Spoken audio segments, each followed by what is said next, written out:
Yo, what's good, my people? Look, we're in the DZ. I got my build on that I'm going to be showcasing you guys today.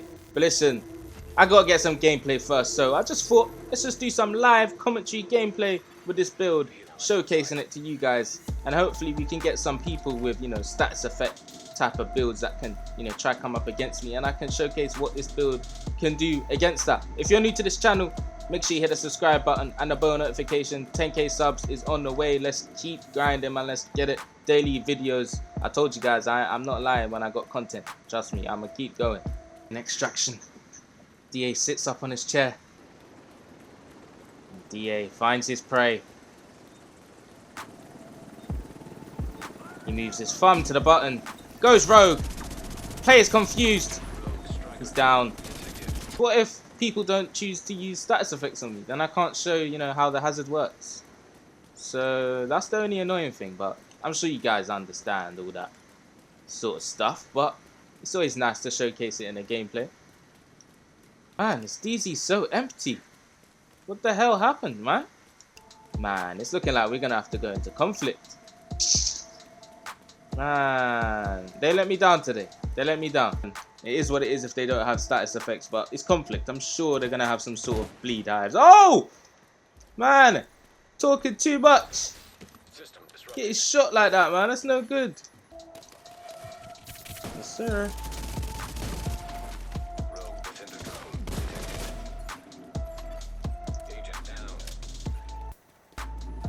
Oh!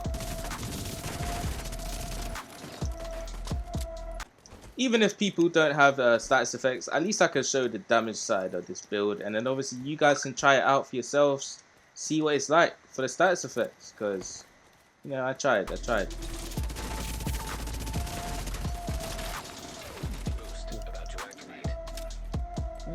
know. Let's keep the ball rolling. Let's keep the ball rolling.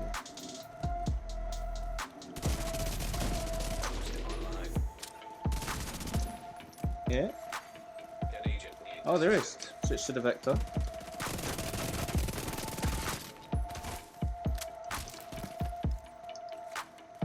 Take that. Anyone else here?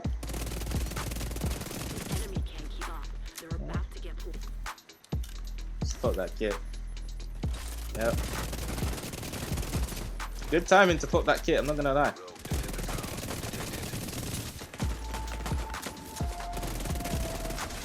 GG's team, GG's. Oh! I didn't see that guy.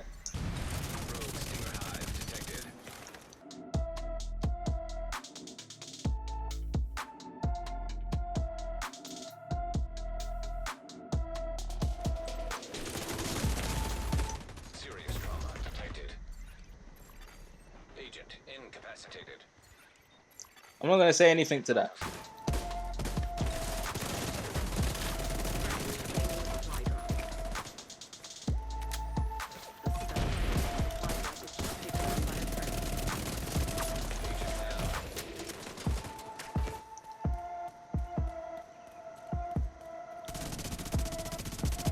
Hey, you! It's not good to be around here, mate.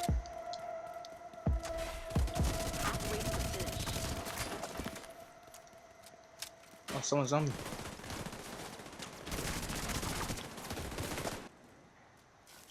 Ha! Got you!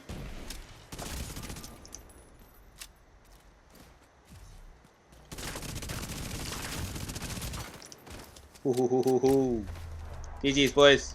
Alright, let's showcase this build, man. My brothers, if you watched the gameplay, thank you. If you didn't, no worries. You're here for the build. And this is where build what I would use in the dark zone and conflict if people are using status effects and all that sort of stuff. This is what I switched to. So, yeah, man. If you want to go towards something like that, maybe take this template and put it in your own way. Or if you want to copy this, you can, but I wouldn't suggest to, because this is not a full, complete, maximized, build.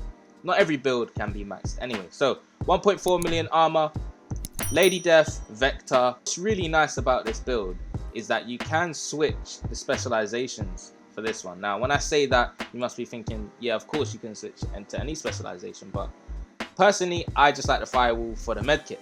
But you guys can go towards the demolitionist. And when I say that, I'm talking about the burner resistance that comes with it. I think it's 50% on the specialization tree. You can equip that, and that's going to obviously go towards the status effects. It just kind of makes sense with a hazard protection build like this. You guys are probably seeing this build, but personally I haven't uploaded this on the channel, so I thought I'd just put it out there for the guys that haven't seen it, and just for my subscribers, man. We just got to keep the content flowing. So like I said, Lady Death, Vector. Vector's got high RPM, that's going to help, and we have Instinct on here, and you guys know what the Lady Death does now. If you don't, you can pause the video and read the talent. So they're my two main weapons that I like to use for this build. Lady Death is just basically the best SMG in the game. Like, what other gun can we use that's going to actually overtake the Lady Death, man? Let's just be honest. So, pieces: 2-piece Seska, 2-piece Walker, 1-piece Grupo, and 1-piece Yao. That's what I like to call it. So, you guys call it whatever you want. Mask, Seska, 2 pieces. What do we have? 10% crit chance, 10% hazard protection. Crits and hazard in this build is going to be very important. That's why we're going towards it. Okay? I'm trying to make it into a wrap, but we got core attribute sitting at max. Hey! Don't get me excited. Attributes: hazard protection, crit chance, critical hit damage on the mod slot. Yes, I'm loving it, man. My character's looking so good as well. But I just want to say, I would prefer crit damage there instead of crit chance, but is what it is. You guys know we're always going to be improving these builds, man. Chest piece: Grupo Sombra, 15% crit damage. That's what we're getting from this piece. That's what we need. It's going to up our crits. 1 piece. You know, it's not a lot. It's not 3 piece. It's only 1 piece. It gives you that crit damage. Make sure you put that on a build like this. It's going to help. Max armor, 170k. Attributes on the bottom, we got regen, okay. Then we have crit chance and a mod slot of crit damage, okay. I would rather have crit damage and hazard protection on these attributes here, but you know, this is what we have, and like I always say, improvements at its best. Talents: Intimidate. You guys know what this is, man. Basically 35% extra weapon damage when you have bonus armor within 10 meters of an enemy. It's that simple, man.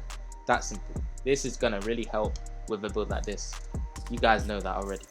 Holster, Walkers and Harris. What does this do? 5% weapon damage, 5% damage to armor. These 2 pieces is gonna help. Damage and armor. Damage to armor with a build like this. Who's complaining, man? You're doing extra damage. It's gonna be helping. Max armor. Attributes on the bottom: crit damage and hazard.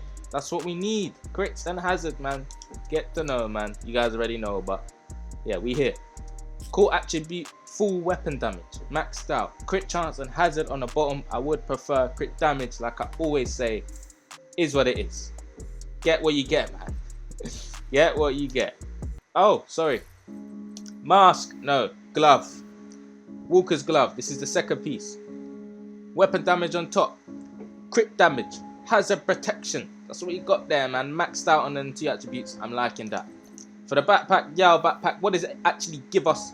It gives us 10% hazard protection for 1 piece. Then we have armor on the top, crit damage and hazard, and then we have a mod slot of crit damage. What is the backpack talent? You guys know, adrenaline rush. Whenever you are within 10 meters of an enemy, gain 20% bonus armor for 5 seconds. This also stacks up to 3 times, and the cooldown is 5 seconds. Guys, you know this already, but there's some new people out there, man. If you did not understand the talent, pause the video, read it through, man. Read it through. That's what we do. This is what we like. This is what's going to be helping the build. That's why I've got it on here. So that's my pieces. That's my attributes, talents, core attributes. It's all there. For the skills, what are we actually using? Let's cover this first. The booster hive. Why am I using a booster hive? Because it does actually give us a buff amount of 20%. And what does this actually go towards? Weapon handling, hazard protection, and melee damage. What is this build about? Hazard protection. So we're going to be getting an extra 20% hazard protection when this booster hive is put down and, you know, the ticks is going onto our character. That's the amount that we're going to be getting. So it's that simple. That's why I'm running the booster hive, man. Why not? And for our secondary skill, well, not secondary skill, but for the other skill we're using, is the striker ballistic shield that you get from the firewall. It's just basically one of the best shields to use in the game. A lot of people say, why do you use a shield? Stop using a shield. You're not good with a shield. I use a shield because everyone else pulls out their shield. Straight up. It's as simple as that. It's just the PvP meta. It's what everyone uses. So obviously I'm going to go towards that. But hey, listen. This is what we need to do, yeah? I'm going to be showing you my stats now. Maxed out quick chance, 60%. Crit damage 133%. I would prefer 150, touching that, because it's actually going to help this be increased. And I think that on a hazard protection build, you need as much crits as possible, as much as you can get, and balance it with your armor and your hazard protection. It's just going to be a really nice build. So I'd say 150, you know, just touching 150 crit damage is going to really help you out. But what is our actual hazard protection on this build, you might be asking? It is 77.5%. So when I put the booster hive down, it's actually 90%. So guys, put that into consideration. The booster hive is actually giving us full immunity to all these status effects. It's that simple. If someone pulls out these status builds, guys, just put this build on or a similar one in your playstyle, and you're going to be able to outplay them, and it's going to really help when you're in them situations. So you guys are seeing mostly the main parts of the build. I don't really need to show anything else. I appreciate you guys here on the channel. Seriously, a lot of you are still rocking with the channel. I do appreciate it. Like, trust me, I'm not just saying that. So if you're new here, smash the subscribe button and the bell notification, and like I always say, 100+ likes and I'll keep the content flowing. Man, let's just keep it going. I've got loads more content on the way for you. We're going to keep up with this daily grind, Spin Division addiction. Thank you for watching. Peace, man. Peace.